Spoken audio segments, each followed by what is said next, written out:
Company में तो बहुत ज़्यादा वेटिंग पीरियड है, तो मैं इस कंपनी में स्पॉन्सरशिप नहीं लूँगा, मुझे नहीं चाहिए ये company. Welcome on board ladies and gentleman. और आज की वीडियो में बहुत ही इंटरेस्टिंग बात करने वाले, जो सबसे ज़्यादा क्वेश्चंस आए हैं एक ही चीज़ पर आए कि सर वेटिंग पीरियड कितना होगा। मेरी कंपनी का नाम है X, मेरी कंपनी का नाम है Y, मेरी कंपनी का नाम है Z, तो इनमें वेटिंग पीरियड क्या होगा। चाहे हमने इंजन कैडेट का कोर्स किया है, चाहे हमने डिप्लोमा इन नॉटिकल साइंस किया है, चाहे हमने BSc इन नॉटिकल साइंस हमने कोर्स किया हुआ है, तो चाहे आप इंजन कैडेट हो या फिर आप डेक कैडेट हो, ये वीडियो आपके लिए बहुत ज़्यादा ज़रूरी है। आपको जानना बहुत ज़्यादा ज़रूरी है कि किन फैक्टर्स पर वेटिंग पीरियड डिपेंड होता है।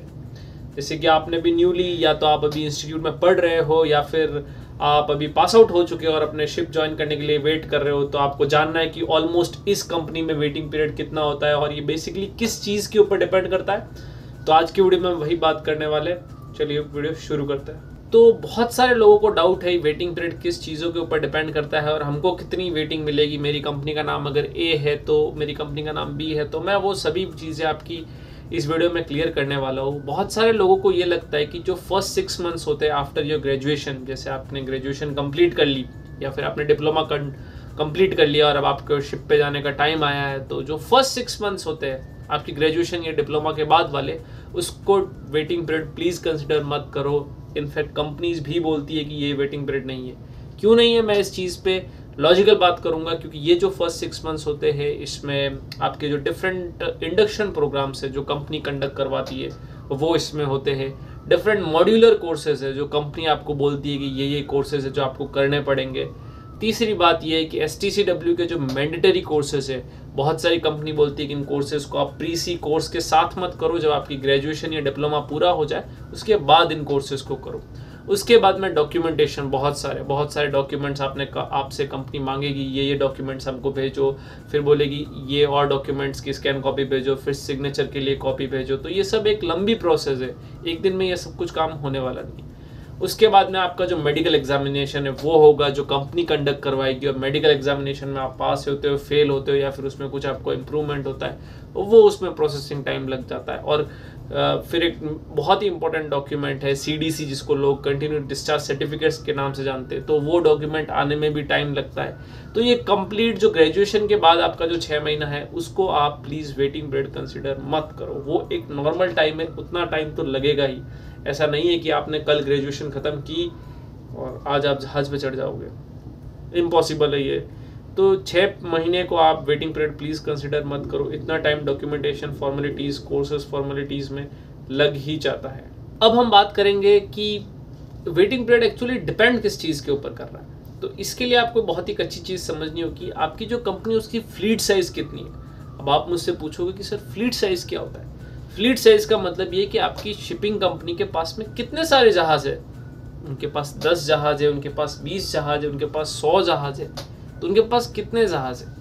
अगर मान लो उनके पास में 100 से ज़्यादा जहाज़ है तो वेटिंग पीरियड जो है वो डेफिनेटली थोड़ा सा कम होता रहता है। तो आप ये कंसिडर कर सकते हो कि किसी कंपनी के पास में अगर ज़्यादा शिप्स है तो वेटिंग पीरियड कम होता है, और किसी कंपनी के पास में कम शिप्स है तो वहाँ पे वेटिंग पीरियड ज़्यादा होता है। और आप कंप्लीटली इस बात को प्रूव नहीं कर पाओगे। इसके लिए तीसरा फैक्टर आता है कि क्या आपकी कंपनी है वो एक ओनरशिप कंपनी है या फिर वो एक मैनेजमेंट कंपनी है। आप बोलोगे सर ओनरशिप मैनेजमेंट क्या होती है।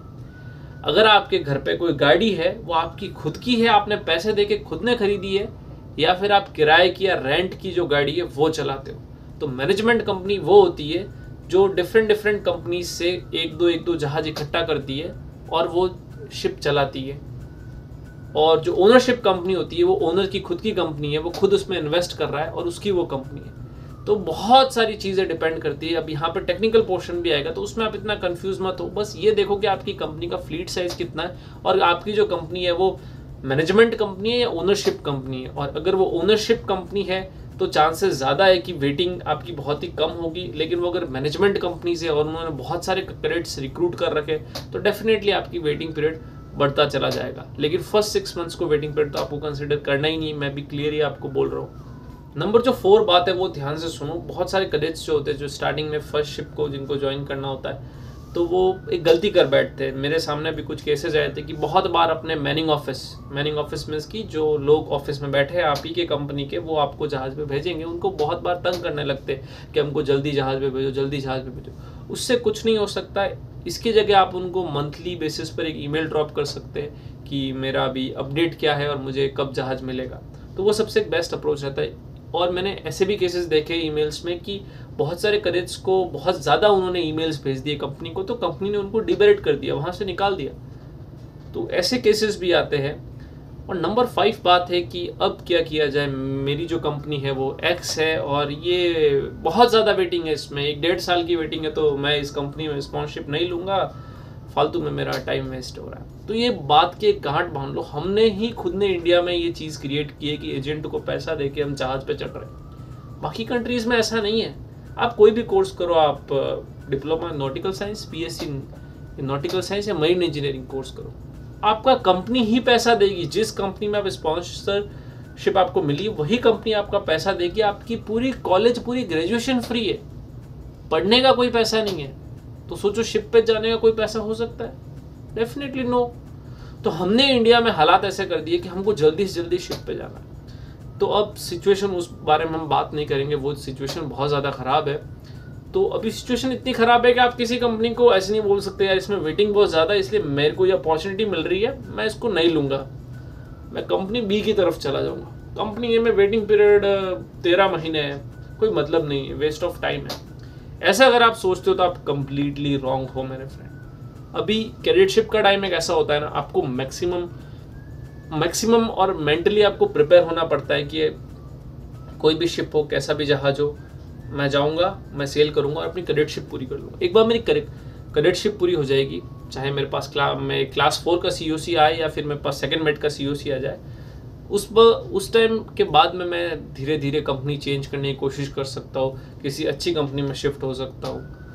तो हम बात करेंगे कि अच्छी कंपनी भी किसको बोलते हैं, क्या डेफिनेशन क्या है एक अच्छी कंपनी की, कभी बाद में इसके बारे में बात करेंगे। लेकिन आज के बारे में ये गांठ बांध दो कि वेटिंग पीरियड जो डिपेंड करता है बहुत सारे फैक्टर पर डिपेंड करता है, और ऐसा नहीं है कि वो आपके हाथ में।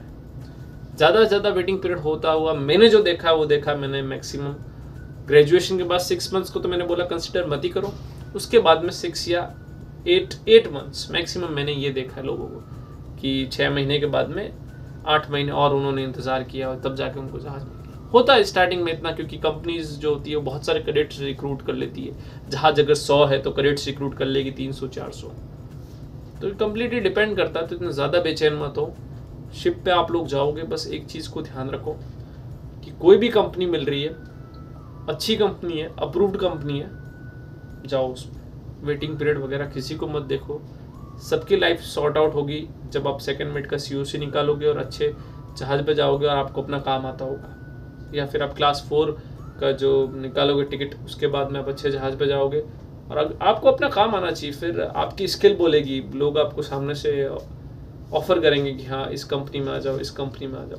क्योंकि फिलहाल अभी कैडेटशिप का ऐसा टाइम है जो फ्रेशर टाइम है, आपके पास में कोई एक्सपीरियंस नहीं। क्या कर रखा आपने? PC कोर्स कर रखा है, STCW कोर्सेज कर रखे हैं, उससे ज़्यादा क्या कर रखा है? तो इस चीज़ की डिमांड नहीं है। तो पहले जाके अपना काम सीखो, लगेगा टाइम।